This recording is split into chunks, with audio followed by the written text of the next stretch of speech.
The Hunter Biden plea deal blows up. I take a closer look at the Biden timeline of corruption, and Hunter's former business partner, Devon Archer, testifies in front of Congress.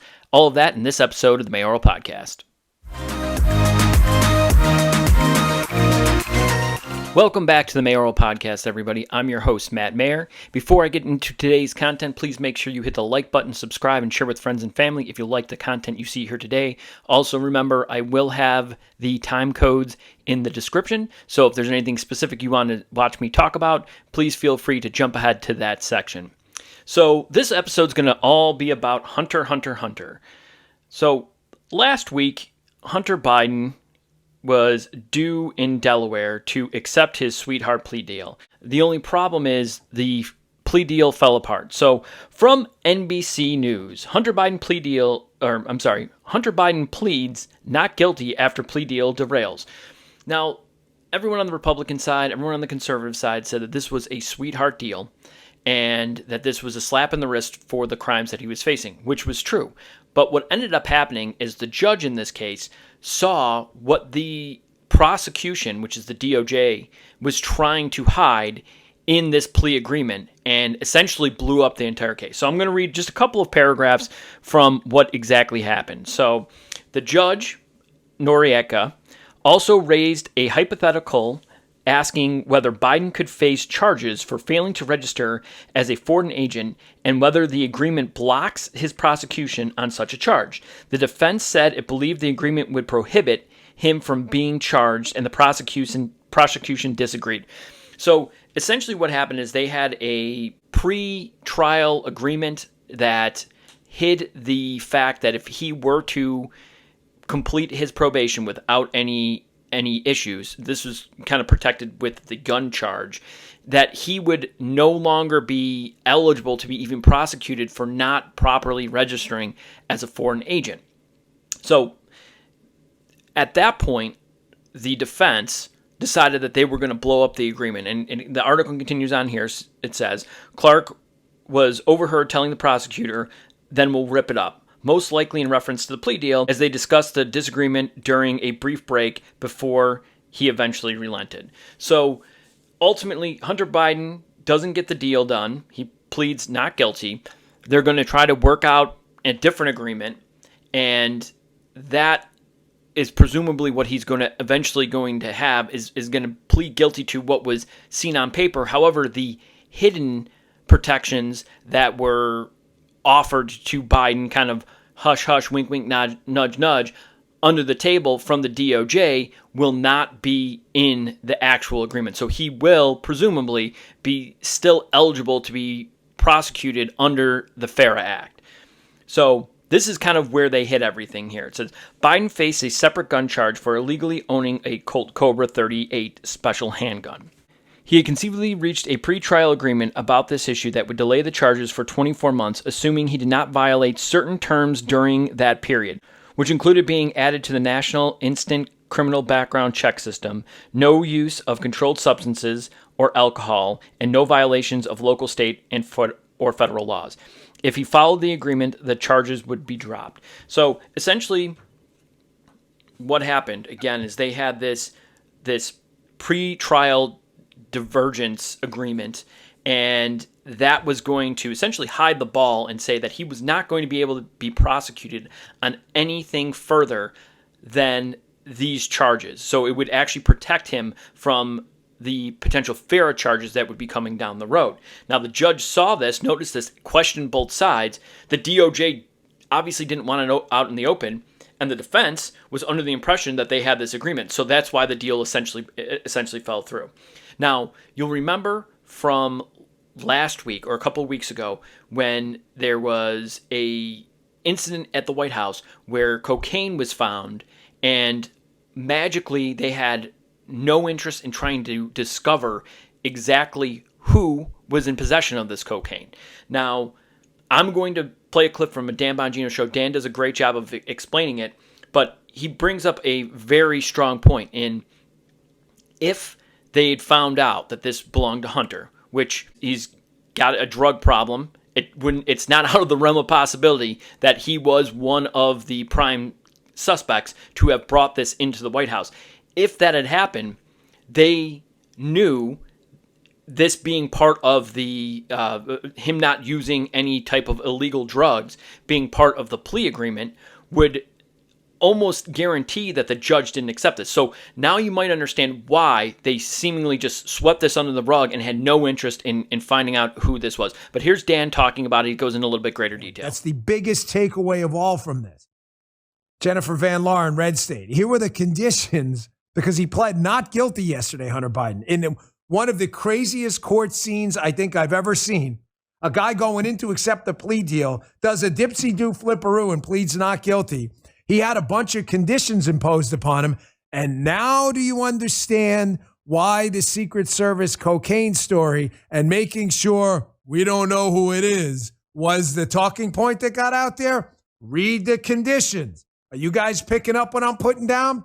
The judge said no use of alcohol, no use of or unlawful possession of narcotic drugs or controlled substances. Submit to testing for prohibited substances. Oh, yeah. Oh, no drug use conditions? You don't think the Hunter Biden legal team told Hunter, no matter what happens right here, plead or not, there's probably going to be some conditions imposed upon you. And one of those conditions is going to be no drug use. So, i.e., if you were caught with cocaine before you went into the trial, that would probably aggravate the judge and maybe throw the plea deal out. Look at that. All of a sudden, they got no suspects with the cocaine at the White House. So strange. Isn't that weird?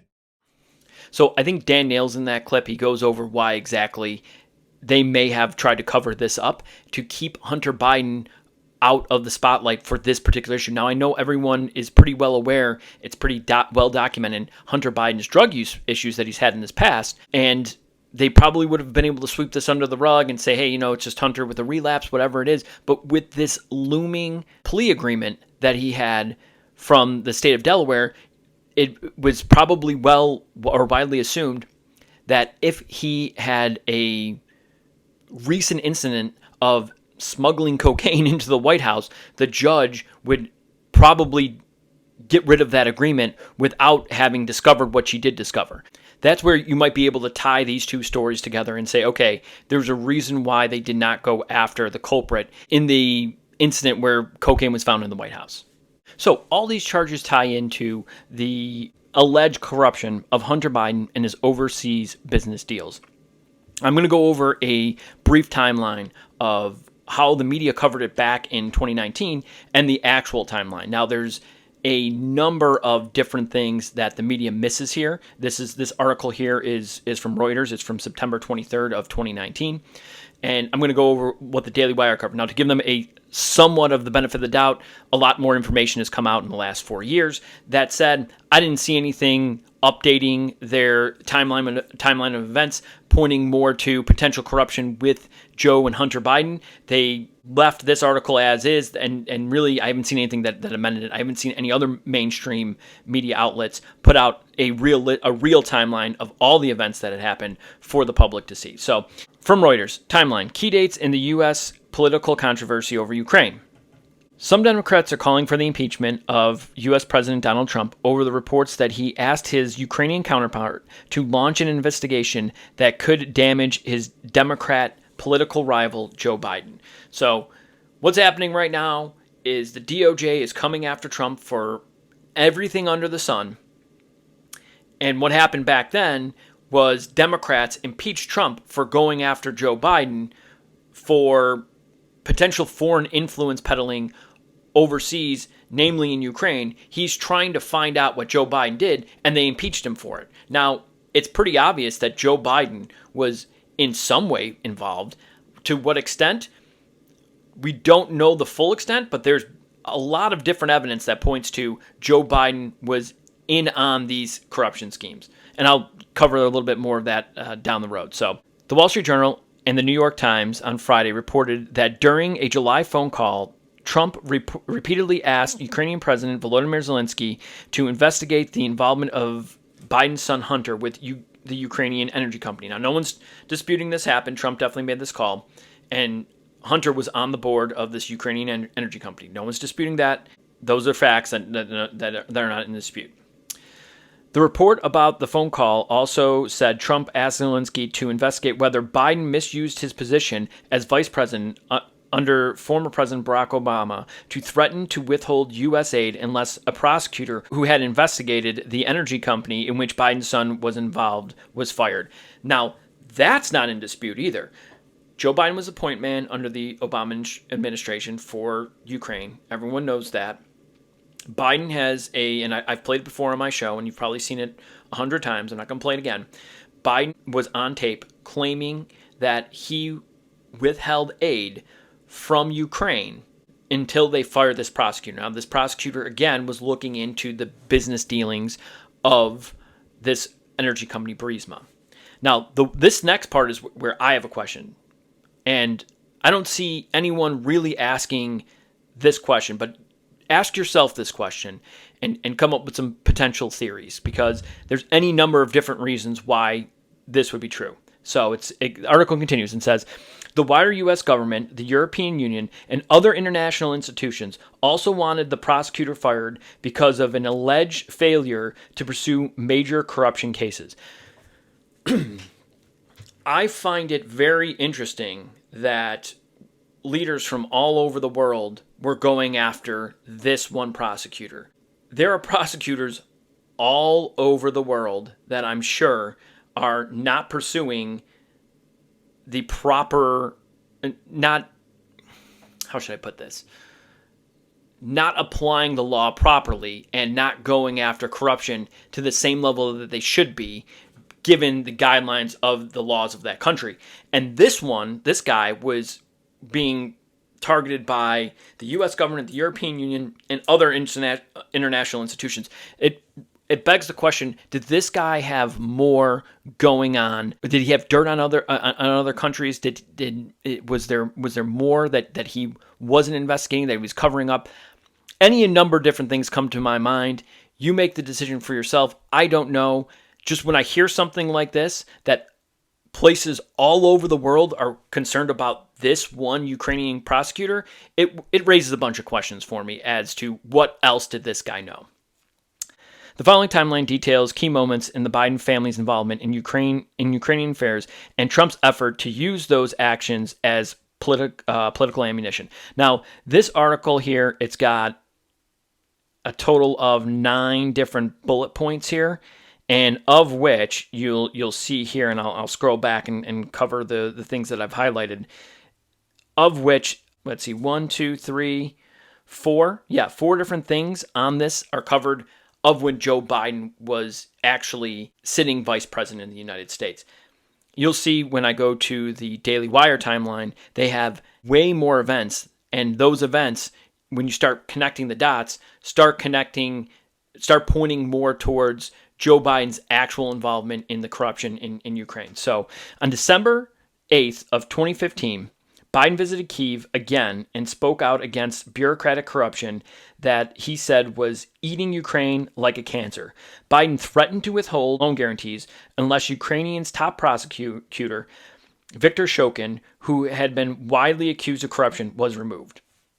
So this guy was the target of the United States government, namely Joe Biden, to withhold loan guarantees unless he got fired. So that was December 8th of 2015.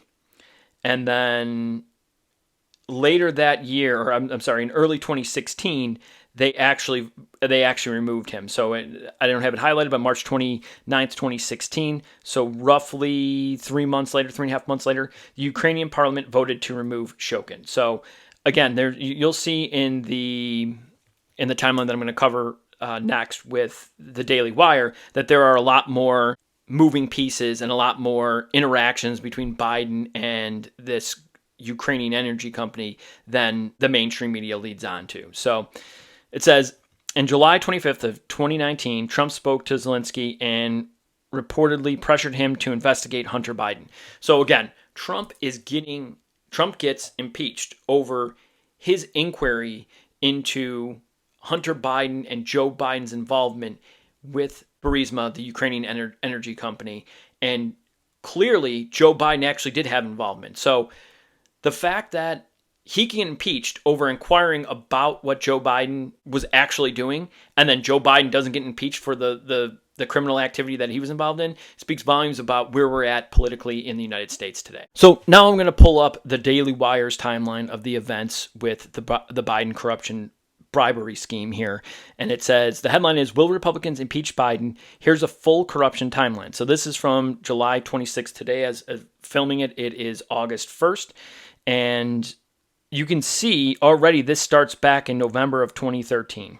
If you want to read this whole thing, I suggest that you do go over to the Daily Wire. If you're a member, you will definitely have access to it. I'm a member of the Daily Wire, so I don't know if this is something that's member only, but Ben Shapiro also covered this. So go back in one of Ben's episodes last week. I don't remember the name of it, but it was from the last week of July, and you will find Ben go over the entire timeline. I'm not going to do that here today. I'm just gonna point out a few things that I found are move the Ukrainian timeline along. Now, he ties a lot of other things, and this ties a lot of other things with regards to the CEFC, the Chinese energy company, and how there's ties like interwoven here with the Ukrainian scandal with Burisma.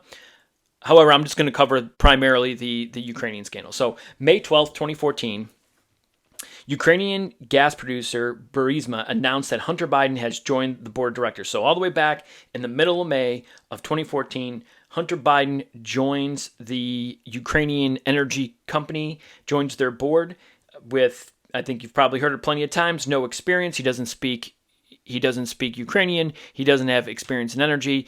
Begs the question, why would they have hired Hunter Biden? Other than the fact that his dad is the sitting vice president. I don't think anyone can really make that a claim that there's any other reason why they did hire him. And in fact, there is an interview with Hunter Biden saying that if his last name wasn't Biden, he wouldn't have gotten that position. Moving on. March 20th, 2015. Flash forward to March 20th, 2015, when Hunter Biden organized a business dinner at Cafe Milano in Washington, D.C., where Joe stopped by to meet a high-level Burisma executive, Vadim Pozharsky. I'm a butcher when it comes to these names, so I apologize. November 2nd, 2015, Pozharsky suggested high-level U.S.-level officials visit Ukraine and talk with Prosecutor General Viktor Shokin and President Petro Poroshenko about Shokin's investigation into Burisma CEO Mykola Zlochevsky for fraud. I'm a butcher again. I'm a butcher with these names, so it takes me a couple minutes to go through their names. Continuing on. December 7th, 2015. Hunter Biden and CEFC Chairman Xi Jinping began communication regarding a possible U.S. partnership the same day Vice President Biden arrived in Ukraine, demanding Prosecutor General Shokin be fired if Ukraine wants $1 billion in International Monetary Fund loans. 2 days later, Joe Biden got a comment from President Poroshenko that the Prosecutor General Shokin would be fired. So again, this is, a month later? So they're calling on November 2nd for higher-level U.S. Officials to investigate Shokin. Joe Biden has a meeting in December 7th, so a little bit more than a month later, and Biden is threatening to withhold funds already. So it doesn't take a genius to piece these together, right? Hunter's on the board. The board is corrupt. There is a prosecutor who they're now claiming is corrupt that is investigating him, investigating the board, and Joe wants it to go away. So naturally, Joe puts pressure on to try to get them fired. Moving on. January 20th, 2016, Vice President Joe Biden met with President Poroshenko in Switzerland at the World Economic Forum. Biden stressed the linkage between the loan guarantees and the necessary reforms. So to this point, about a month and a half later after that meeting, he wanted Shokin to get fired. He is still pressuring the president of Ukraine to fire the prosecutor, or they're not going to get the $1 billion in loan guarantees. And then February 11th, 2016, Vice President and President Poroshenko spoke to each other. 5 days later, Poroshenko asked Prosecutor General Shokin to resign. 2 days after that, Vice President Biden called President Poroshenko to thank him for urging Shokin to resign. So, again, the timeline here is pretty clear. He wanted this prosecutor to be fired and put pressure on the president of Ukraine to fire him. It took the president of Ukraine, I don't know, a month, 2 months to finally come around and actually pressure the prosecutor to resign. And then they were able to get the $1 billion. Does it sound like corruption to you? Because it sounds to me like corruption. It sounds like Joe Biden was using his political power to influence foreign policy on behalf of his son, who was working for a corrupt energy company, in which, again, he had no experience and no reason to get it other than his words that his last name was Biden. Wouldn't have gotten the position, obviously.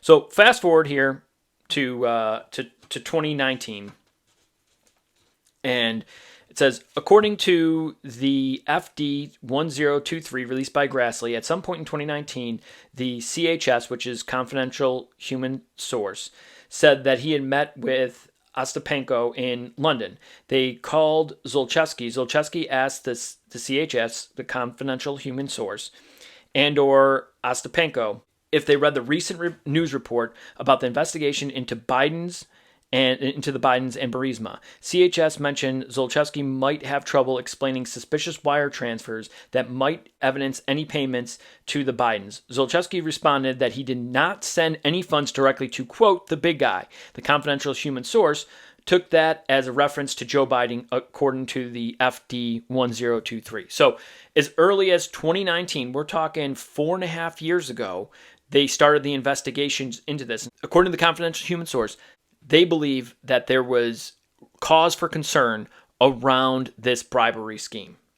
The one thing I heard from the left-wing media on this is that, well, there's nothing that directly says, like, he did not directly, there's not a direct link between him and this energy company. It's only between Hunter and this energy company. So it's like, what do you expect? The boss is always at arm's length from these transactions. It gives them plausible deniability. Anytime, like, any mobsters would be like, go take care of that guy. You know what that means. You know that you need to get rid of that guy completely. So if anything came back, the boss can just say, no, I just said get rid of that guy or take care of that guy. That's all I said, is just take care of that guy. So it leaves a plausible deniability. So apparently that's not enough, is the obvious links that you can make there. There's firsthand accounts, like from, and the next thing I'm gonna talk about is the testimony that happened on Monday with Devon Archer, the former business partner of Hunter Biden. There was Tony Bobolinsky, who also came forward right before the 2020 election and talked about how this money was getting funneled to Joe Biden. There's this confidential human source that is, again, we don't know who this person is, but they're claiming knowledge of the same thing. And if you don't believe that, there are other actual physical evidence that links them to these crimes. Now, I'm going to play a clip. This is about the bank transactions that happened from Biden Inc. over the previous, 10 to 12 years leading up to this investigation. Here is James Comer and Ted Cruz talking about that. It is a suspicious activity report, and like, when is it made? When does it occur? I knew a lot about these because I was a director of a bank for over a decade.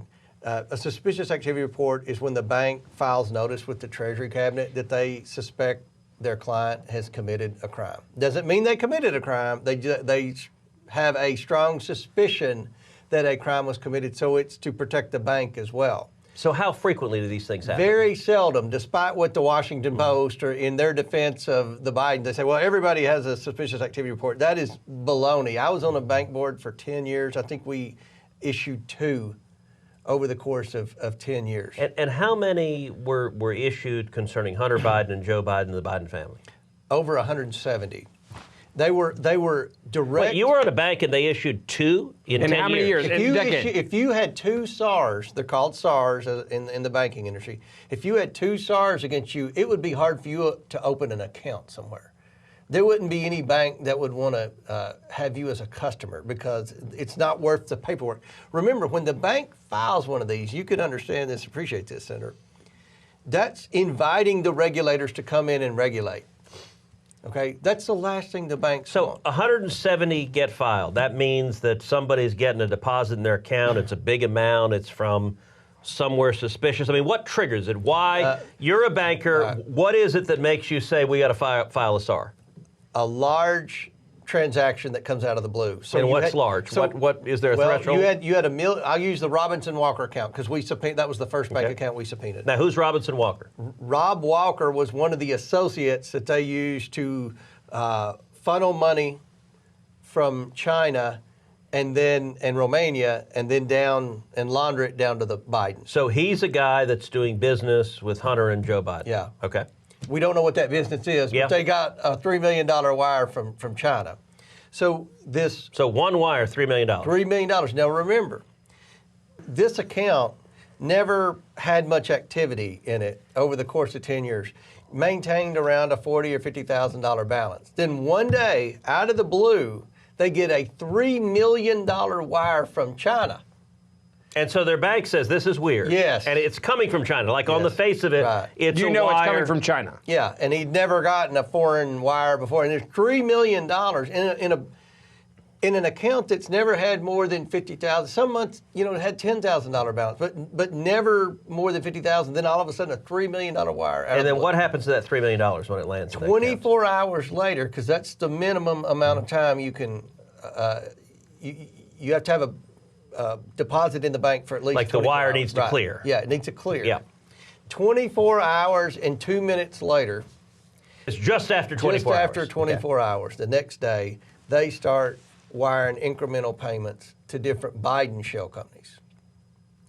So how many Biden shell companies And you know what there? that's called? When you set up a bunch of shell companies for the sole purpose to launder money, that's called racketeering. So there you see James Comer and Ted Cruz talking about the suspicious activity reports. James, he said previously a bank executive for 10 years. He said in those 10 years, he saw a total of 2 suspicious activity reports. And he said if one person had 2 suspicious activity reports, it would be hard for them to get a bank account. And there were 170 linked to the Bidens during this 10-year or 12-year time frame, whatever the time frame is exactly. And I think that just goes to show that when you hear these people in the mainstream media talking about how there's no evidence, these suspicious activity reports that they can link some of these foreign business transactions directly to Hunter Biden, and then you see things like this. In January of 2019, this found off the Hunter Biden laptop. Hunter Biden texted his daughter, "I hope you can all do what I did and pay for everything for this entire family for 30 years. It's really hard, but don't worry. Unlike Pop, I won't make you give me half your salary." So this is Hunter's text directly to his daughter. So is Hunter lying about this? Is he embellishing? Maybe he might be embellishing, but he is admitting that he's giving money. He's been paying for the family for 30 years, and he's giving money directly to his father. Ask yourself this question. When they say that there's no evidence and you see these suspicious activity reports, these are actual federal records that you can see. And if these were actually false, wouldn't you think that the Biden administration would be suing these banks for defamation and things of that nature? No, because they're not false. They're obviously not false. If they were false, there would be Democrats screaming from the rooftop saying that these things aren't legitimate and they're completely false and made up, and the Biden administration and Joe Biden are going after the banks for defamation or whatever they would decide. So think to yourself too, like if you're Hunter and you're Joe, are you ever going to come right out and say, hey, we were taking money illegally from these companies, not registered as a foreign agent, which clearly Hunter Biden is in violation of the FAIR Act. Go ahead and read it. And all for the influence of the vice president of the United States. Like, do you think they're ever going to come out and see that? You got text messages, you got bank transactions, you got firsthand accounts, you got emails. What else does the mainstream media What else do they need to say that there's actually evidence? Those are actual pieces of evidence. And I'm going to play a clip here too. Talk about the whistleblowers in the case of Joe Biden versus the whistleblowers against Donald Trump. And this is a supercut, so it's going to go back and forth from 2019 to 2023. But see, look at the difference in the way that they treat or the way that they talk about whistleblowers. Back in 2019, anonymous whistleblowers were American heroes. This time in 2023, they're calling them alleged whistleblowers. They're not even whistleblowers. They're questioning their credibility. And I said this to myself before Devon Archer came out and testified in front of Congress. It was a closed door meeting. There will be a transcript for it. But I said this to myself. I'm like, there's going to be one of two ways that the media is gonna Rumpelstiltskin this shit and try to spin it into gold for them.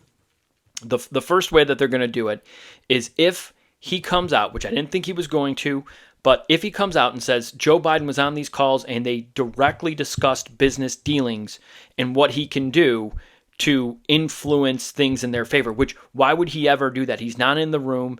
A lot of times for these board meetings, I don't know how official these board meetings are, but typically you would have some type of documentation. If it's not somebody who's taking very good notes, it's potentially even being recorded. Why would Joe Biden open himself up to that? That would be one of the dumbest things in history. So obviously they're not going to talk about those pieces of business in a call in an uncontrolled environment for Joe Biden, where he doesn't have the ability to control the narrative or make sure that these conversations don't get out. So if that were the case, and you might see this down the road, I'm guaranteeing that at some point down the road, they're not going to give any credibility to Devon Archer. What I mean by that, they are going to say that this guy is a convicted fraudster and we can't trust him. However, in the meeting that he had on Monday, July 31st, he said that there were not actual direct discussions between Biden and the members that were in these on these conference calls or on these speakerphone calls about business. They were more niceties. They were, kind of how you doing, all that other stuff. So they weren't going to attack this guy's character. So now they're going to give him some credibility because what they believe they can spin, like I said, they're going to Rumpelstiltskin this and try to spin this into gold for Joe Biden, is what they believe they can spin is saying, hey, look, this guy was just having conversations about the weather, about, what are you doing for dinner tonight? All those other stupid things. Ask yourself this question. Why would anybody in a business meeting call their father for no apparent reason, just to BS? Or could it be because they were in the influence peddling business and the influence itself was the access to Joe Biden? So he didn't need to actually have the live conversation there. He just needed to prove that at any point he wanted to, he gave them the access. All they had to do was reach out to Hunter, and Hunter had the access to call the big guy whenever he wanted. So that said, here's the clip that I mentioned before. It's a supercut of the mainstream media and the way that they cover whistleblowers between the Donald Trump whistleblower and the Joe Biden whistleblower. The attack on the whistleblower is never wise. It's never lawful. It's never honorable. It's everything you said. It's a travesty. And I'm not going to call them whistleblowers. They don't deserve whistleblower protection. Each and every one of them has a strange history, has, guess what, Russian connections. They always do. These are not, as we would consider them, whistleblowers, people who are alleging wrongdoing. They weren't really whistleblowers at all. In fact, they weren't even credible witnesses. 2 or 3 people who are political operatives, but they're not whistleblowers. These guys are not whistleblowers, period. Is a hardworking, patriotic person in the intelligence community who just wants to put the information out there. The president to call into question the credibility of this whistleblower. They're referring to this whistleblower as the so-called whistleblower. So-called whistleblower on the Biden family. Welcome back to so-called whistleblower. From the so-called whistleblowers. See, so-called whistleblowers. So-called whistleblowers. So-called whistleblowers. so-called whistleblower. So-called whistleblower. So-called whistleblowers. Whistleblowers, that's what he's calling them. Whistleblower. Quote-unquote whistleblowers. They're alleged IRS whistleblower. The GOP is marketing as whistleblowers. Quote-unquote whistleblowers. Jim Jordan, who's the chair of the Oversight Committee, is lauding them as brave Americans. Whistleblower, a true patriot coming forward with the allegations. But that's why the whistleblower is a hero in many ways. This whistleblower is a hero. The whistleblower is a public servant. And now, To stay anonymous. kind of like heroism is being kind of thrust on this person. We can't imply this person is partisan. The person has been deemed credible and a patriot. Great courage to do the right thing. The whistleblower did was really patriotic. This whistleblower was not alone spiritually. The best composed, best written, best documented such complaint I've ever seen. Thank you, whistleblower. I consider your complaint to be credible and urgent. Do what Donald Trump was doing in going after or targeting the people who helped this, I would say, very brave whistleblower. If you've got an allegation against the Biden family, then come on board, because you too can be their next whistleblower. Hunter Biden's whistleblower. This whistleblower who is going to just tell us all the horrible things he had been up to. Reappropriating the term whistleblower after doing everything they could to endanger the life of the actual whistleblower that led to Donald Trump's first impeachment. The actual whistleblower, the actual whistleblower. On these goose chases by Jim Jordan after these supposed whistleblowers. Been trying to undermine the institutions that holds the powerful accountable. To try to come up with a whistleblower who is viable, I hope there are more whistleblowers out there. These folks are sophisticated people inside the White House. I would say you're true patriots. Patriotic and dedicated Americans that this country has. This whistleblower, this is another human being. It is a terrifying prospect to go and try to sound an alarm about the most powerful person in the country. The major pillars that prop up the Republican fiction that President Joe Biden and his family are entangled in some sort of criminal enterprise. So there you have it, the mainstream media talking about the whistleblowers in the Donald Trump case versus the whistleblowers in the Joe Biden case. Clearly, no bias there at all, guys. None whatsoever.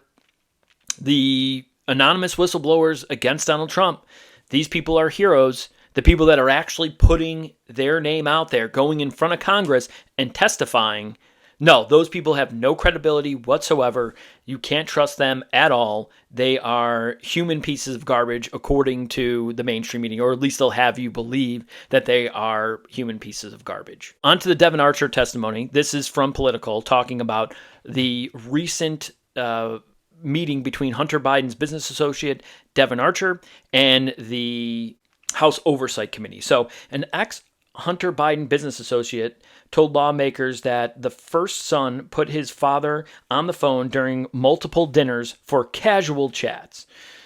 I like how they put that in parentheses. So what happened? Ex-Hunter Biden business associate Devon Archer told the House Oversight Committee on Monday that Hunter Biden had put his father on the phone while out at dinner on multiple occasions, but the conversations were niceties. Hunter Biden spoke to his father every day, and approximately 20 times over the course of 10-year relationship, Hunter may have, again, they're going to put this as like, oh, maybe he did, even though there's this guy going on the record saying that this happened. There is the confidential human source. There's Tony Bobulinski saying that these things actually took place, that these conversations took place. But anyway, continuing on. Hunter may have put his father on the phone with any number of different people, and they never once spoke about the business dealings. It was all a casual conversation, niceties, the weather, what's going on, Goldman said. So this is Dan Goldman, a representative, a U.S. congressman from the state of New York. He is the de facto defense team for Joe Biden, again, spinning this into, well, they never actually discussed business. This was all about just, hey, what's going on? Again, you're in a business meeting at presumably some type of fancy restaurant. Would you ever put your dad on speakerphone? Like, hey, I'm going to go check in with my dad right now. I know we're talking about important business dealings, but I'm going to talk to my dad right now about what the weather is like in Washington, D.C. No one would ever do that. I don't know how these people could possibly get away with this and spin this as there's nothing to see here. There's absolutely a lot to see here. Continuing on with the article. And this is, to me, something that the mainstream media needs to call out. I know they never will, but they should. So according to Goldman confirmed that Archer said Hunter Biden was, quote, selling the illusion of access to his father. Goldman added that Hunter Biden, according to Archer, tried to get credit for things that Mr. Archer testified Hunter had nothing to do with. So, again, this is the scheme. The scheme is the access to the vice president of the United States. That's what he's selling. And being able to call Joe and during these business meetings say, hey, look, how many people do you know? How many people that are on the board right now can call the vice president of the United States and get him on the phone like that? How many people? There's probably only a couple people in the world, and they all have the last name Biden that could do that. So absolutely, it was an illusion. No, it wasn't an illusion. It actually happened. It wasn't illusion of access to his father. He proved in that phone call that he could get his dad on the phone whenever he wanted to.